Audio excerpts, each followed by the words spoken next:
आज का ये वीडियो पूरी तरीके से एजुकेशन पर्पस से बनाया गया एक वीडियो है जो 2026 में यूजीसी के जो प्राविधान लागू किए गए हैं उन प्राविधानों को लोगों तक पहुंचाना और उसके बारे में उसकी सही समीक्षा करनी है। अगर आप ये वीडियो अगर आपको उचित लगता है, सही लगता है तो आप इसको लाइक और सब्सक्राइब करें और हाँ, इस वीडियो को अंत तक जरूर देखें क्योंकि इसमें जो इसके जो 3 मुख्य प्राविधान हैं उसकी हम चर्चा करेंगे। नमस्कार साथियों, मैं डॉक्टर सत्येंद्र नाथ पांडे स्वागत करता हूं आपका इस चैनल प्रभात पर। जैसा कि आपसे बात हुई थी कि हम विभिन्न तरीके के वीडियोस लाते रहेंगे जो जानकारी से भरपूर होंगे। आज हम एक ऐसा वीडियो लेकर आए हैं जिसके बारे में काफ़ी चर्चा हो रही है, तरह तरह की बातें हो रही हैं और उस पर संवाद की बजाय विवाद ज़्यादा हो रहा है। निश्चित रूप से मैं जो बात कर रहा हूँ वह अभी 2026 में जो यूजीसी एक्ट पर सरकार ने जो नए कानून लेके आए हैं उस पर मैं बात कर रहा हूँ। देखिए, ये जो कानून लाया गया है ये आज से कुछ साल पहले, ऑलमोस्ट 10 साल पहले 2016 में एक रोहित बामुला नाम के एक व्यक्ति थे जो हैदराबाद यूनिवर्सिटी के पीएचडी के स्कॉलर थे और उन्होंने आत्महत्या की थी। उन्होंने अपने सुसाइड लेटर में ये लिखा था कि उन्हें इस हद तक प्रताड़ित किया गया कि उन्हें इसकी वजह से आत्महत्या करने पर मजबूर होना पड़ा। निश्चित रूप से यह दुखद बात है और ऐसा किसी भी सोसाइटी में नहीं होना चाहिए। अभी जो यूजीसी एक्ट आया है उस पे हम बात करें कि जो आधार बनाकर जिस तरीके के चीजें उसमें डाली गई हैं वो कितनी तर्कसंगत हैं और उससे हमारे समाज को किस तरीके के नुकसान होने वाले हैं। बात यहाँ अगड़े और पिछड़े की नहीं है, बात यहाँ सवर्ण और अवर्ण की नहीं है, बात यहाँ छात्रों की है। ये जो कानून है, इस कानून के 3 मूल जो बिंदु हैं वो बिंदु अत्यंत ही विवादास्पद हैं और जो देखने में लग रहे हैं कि वो किसी को टारगेट करने के लिए बनाए गए हैं, वो किसी के बचाव के लिए नहीं बनाए गए। किसी भी इंस्टीट्यूशन में या किसी भी सोसाइटी में, किसी भी समाज में सबको समान अधिकार दिया जाना चाहिए। इससे कोई भी, हर व्यक्ति इससे सहमत होगा। मैं पूर्ण रूप तरीके से इससे सहमत हूं। पहले भी कानून है और जातिगत भेदभाव के आधार पर किसी भी तरीके के किसी भी अपराध के लिए कानून उनके बचाव के लिए बनाए गए हैं। न केवल जातिगत बल्कि लिंग भेद आधारित अपराधों के लिए भी इस तरीके के कानून बनाए गए हैं और उन कानूनों के दुरुपयोग भी हुए हैं। ये भी हमने देखा है, जिसमें बाद में सुप्रीम कोर्ट ने ही और कोर्ट के विभिन्न कोर्टों ने, लोअर कोर्ट ने, हाई कोर्ट ने और सुप्रीम कोर्ट तक ने उनको कहा है कि इसको दोबारा से रीडिफाइन करने की जरूरत है, इसकी समीक्षा किए जाने की जरूरत है। अभी जब हम यूजीसी एक्ट के 3 प्राविधानों की बात कर रहे हैं, आइए उस पर बात करेंगे वो प्राविधान हैं क्या। तो एक उसमें जो प्राविधान किया गया है कि सवर्ण के अतिरिक्त, देखिए सवर्ण के अतिरिक्त मतलब सवर्ण नहीं लगा सकता, लेकिन सवर्ण के अतिरिक्त SC, ST और OBC का कोई भी छात्र ये शिकायत कर सकता है कि उसके आधार पर, उसके साथ जातिगत आधार पर भेदभाव किया गया है और उसको प्रताड़ित किया गया है। अब छात्र तो छात्र है, छात्र ठीक है कि वो पैदा हुआ है, वो सवर्ण के यहाँ पैदा हुआ है, वो ब्राह्मण के यहाँ पैदा हुआ है, ठाकुर के यहाँ पैदा हुआ है, लाला के यहाँ पैदा, इसमें तो उसका कोई दोष नहीं है। छात्र जो जाता है किसी भी इंस्टीट्यूशन में वो एक सपने लेकर के जाता है। और मैं आपको बताता चलूँ कि इसमें IIM, IIT, इंजीनियरिंग के स्टूडेंट, नीट के स्टूडेंट्स, UGC के, दिल्ली यूनिवर्सिटी, JNU तो इसका घर ही है, और हर तरह के उच्च शिक्षा संस्थान इसकी इज्जत में आते हैं। और आपको पता है कि उच्च शिक्षा संस्थानों में पहले से ही 50% आरक्षण है। इसका मतलब कि कम से कम 50% छात्र पढ़ने वाले उस इंस्टीट्यूशन में वो होंगे जो सवर्ण कैटेगरी के नहीं होंगे, यानी कि बहुमत उनका होगा। 60% भी हो सकते हैं, 65% भी हो सकते हैं, होते ही हैं।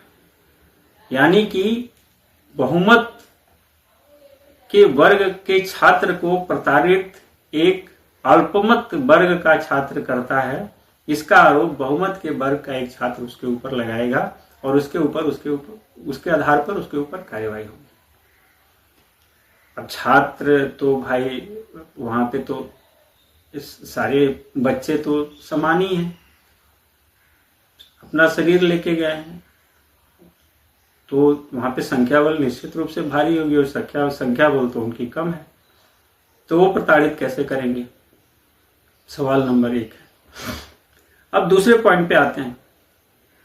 दूसरे पॉइंट पर जो रखा गया है कि जो शिकायत होगी उस शिकायत के आधार पर एक कमेटी बनाई जाएगी, जिस कमेटी के अंतर्गत SC, ST और OBC के सदस्य होंगे। शब्दों पे ध्यान दीजिएगा। एक कमेटी बनाई जाएगी शिकायत के आधार पर, उस छात्र की शिकायत के आधार पर एक कमेटी बनाई जाएगी जिसमें SC, ST और OBC के सदस्य होंगे, मतलब सवर्ण के सदस्य नहीं होंगे। तो नंबर 1 कि वो सवर्ण के सदस्य नहीं होंगे, और नंबर जो दूसरा और सबसे महत्वपूर्ण पॉइंट है कि जो सदस्य होगा वो उसको हम प्रोफेसर के तौर पे नहीं ले रहे हैं, उसको हम रजिस्ट्रार के तौर पे नहीं ले रहे हैं, उसको हम वहां के किसी अधिकारी के तौर पर नहीं ले रहे हैं, वहां के VC के तौर पे नहीं ले रहे हैं, वहां डायरेक्टर के तौर पे नहीं ले रहे हैं। अगर वहां का डायरेक्टर सवर्ण है तो वो उसका पार्ट नहीं होगा। अगर वहां का रजिस्ट्रार सवर्ण है, वहां का प्रोफेसर सवर्ण है, उसका विभागाध्यक्ष सवर्ण है, तो उसका उस कमेटी का पार्ट नहीं होगा। यानी कि जो कमेटी का सदस्य होगा वो योग्यता के आधार पर नहीं होगा, पद के आधार पर नहीं होगा, वो जाति के आधार पर होगा। और जाति के आधार पर वो तय करेगा कि जो सवर्ण के छात्र के ऊपर जो भी आरोप लगाए गए हैं वो सही हैं या गलत है। तो दूसरा पॉइंट है जो बहुत महत्वपूर्ण बिंदु है, जिसको किस तरीके से परिभाषित किया गया है, किस तरीके का जहर समाज में बोया जा रहा है, इसको आप समझने की कोशिश करें। और तीसरा, कमेटी 24 घंटे के अंतर्गत उस पर कार्यवाही करेगी। यानी 24 घंटे के अंतर्गत एक ऐसी कमेटी जो पहले से ही बायस्ड है, उसमें उन लोगों को नहीं रखा गया है जो उस संस्थान के उच्च पदों पे हैं लेकिन वो SC, ST और OBC से नहीं आते हैं, यानी कि उसके डायरेक्टर हैं, उसके प्रोफेसर हैं, रजिस्ट्रार हैं, अगर वो सवर्ण हैं तो उस कमेटी के पार्ट नहीं हैं। उस बायस्ड कमेटी को 24 घंटे के अंतर्गत उस पर कार्यवाही करनी पड़ेगी। यानी कि 24 घंटे के अंतर्गत उस बच्चे को आरोपित मान लिया जाएगा कि उसने एक अपराध किया है और उस अपराध के आधार पर उसको सजा होगी। कितनी हास्यास्पद बात है, कितना रिडिकुलस बात है ये। भारत एक वेलफेयर सोसाइटी है और भारत में सबको समान अधिकार है, किसी के साथ इनजस्टिस की बात यहाँ पे नहीं होनी चाहिए। हमारा संविधान का मूल अधिकार है समानता का अधिकार, और यहाँ हम क्या दे रहे हैं। और भारत के संविधान में लिखा हुआ है, भारत का संविधान, जब भारत का संविधान बनाया जा रहा था तो विश्व में 2 तरीके के फिलॉसफीज थी। एक फिलॉसफी फ्रांस की थी और एक फिलॉसफी UK की थी। फ्रांस की फिलॉसफी ये कहती थी कि अगर हमको किसी दोषी को पकड़ने के लिए 100 निर्दोषों को अगर पकड़ना पड़े तो हमें उसको सजा दे देनी चाहिए। 100 निर्दोषों को भी सजा दे देनी चाहिए, लेकिन एक दोषी को नहीं बख्शा जाना चाहिए। UK की फिलॉसफी कहती थी कि नहीं, अगर एक दोषी को बचाने के लिए हमको 100 निर्दोष को छोड़ना पड़े तो हमारे लिए वो जो निर्दोष है वो ज्यादा महत्वपूर्ण है, उसको हम छोड़ेंगे, चाहे उसके लिए भले हमको 100 दोषियों को छोड़ना पड़े। हमारे देश के संविधान ने इसको लागू किया कि अगर एक निर्दोष को बचाने के लिए 100 दोषियों को छोड़ना पड़े तो हम एक निर्दोष को किसी भी तरीके से बचाएंगे।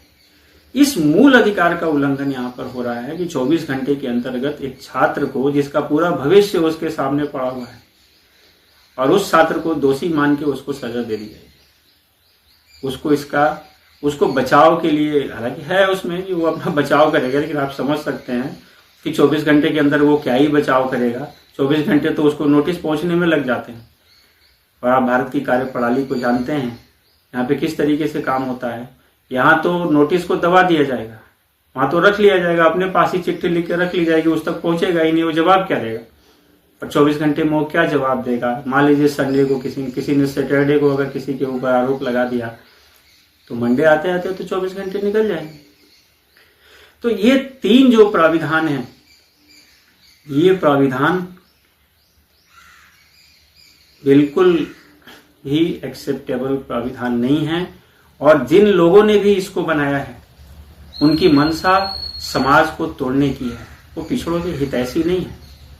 वो जानते हैं कि इससे पिछड़ों का कोई भला नहीं होने वाला है, इससे SC ST का कोई भला नहीं होने वाला है, क्योंकि क्रिमिनल की कोई जाति नहीं होती। इन्होंने तो क्रिमिनल्स को जाति में बांट दिया। अरे जो व्यक्ति किसी को किसी भी आधार पर, मैं कहता हूं किसी भी आधार पर, अगर कॉलेज के अंतर्गत या सोसाइटी में अगर बुली करता है तो उसके ऊपर कार्रवाई होनी चाहिए, उसमें जाति क्यों। और जो सबसे महत्वपूर्ण बात है कि एक बच्चा जब अपनी स्कूलिंग को पूरा करके कॉलेज लाइफ में जाता है, इंस्टीट्यूशन में जाता है, बड़े संस्थानों में जाता है, IIT IIM जैसे संस्थानों में जाता है, उसके एक सपने होते हैं। उन सपनों का क्या हुआ। अगर किसी ने उसके ऊपर झूठा आरोप लगा दिया, जिसके प्रमाण हैं बहुत सारे केसेस में, अभी तक जितने भी इस तरीके के जो कानून बने हैं उनमें 99% देखा गया है कि उन कानून का दुरुपयोग ज्यादा होता है। तो क्या हम एक उच्च शिक्षा संस्थान में बच्चों के भविष्य को ढालने के लिए उच्च शिक्षा संस्थानों का हमने गठन किया है, या इस तरह की ओछी राजनीति करने के लिए किया है। मुझे लगता है कि इस पर दोबारा से पुनर्विचार किया जाना चाहिए और सभी पार्टी के नेताओं को, और मैं कह रहा हूं बुद्धिजीवी वर्ग को इसमें आगे आना चाहिए। और बुद्धिजीवी वर्ग के जो भी प्रोफेसर्स हैं, जो बुद्धिजीवी वर्ग के लोग हैं, जो IIM के संस्थानों के लोग हैं, IIT के संस्थानों के लोग हैं, चाहे वो किसी भी जाति, किसी भी समुदाय, किसी भी संप्रदाय से आते हों, उन्हें आके ये बात कहनी चाहिए कि भाई हमें तो जाति और समुदाय में मत बांटो, हमें तो लाया ही यहाँ पे इसलिए गया है कि जातिगत भेदभाव को खत्म किया जा सके। उच्च शिक्षा का मतलब ही होता है कि किसी को जब वो शिक्षा दी जाए तो जातिगत भेदभाव को खत्म किया जाए, समानता लाई जाए, ताकि लोगों के सोचने की, समझने की, बात करने की, बैठने की, कार्य करने की, उसमें एक तरीके की समानता आए और सब मिलजुल के काम करें। उनको हम जाति में बांट रहे हैं। हम उसके सदस्य को इस आधार पर नामित कर रहे हैं कि वो किसी जाति विशेष से आता है। इस आधार पर नामित नहीं कर रहे हैं कि उस संस्थान का वो डायरेक्टर है, उस संस्थान का वो प्रोफेसर है, उस संस्थान में विभागाध्यक्ष है, रजिस्ट्रार है, या किसी ऐसे जिम्मेदार पद पर बैठा हुआ है। क्या आप सोच सकते हैं राजनीति में ऐसा होगा?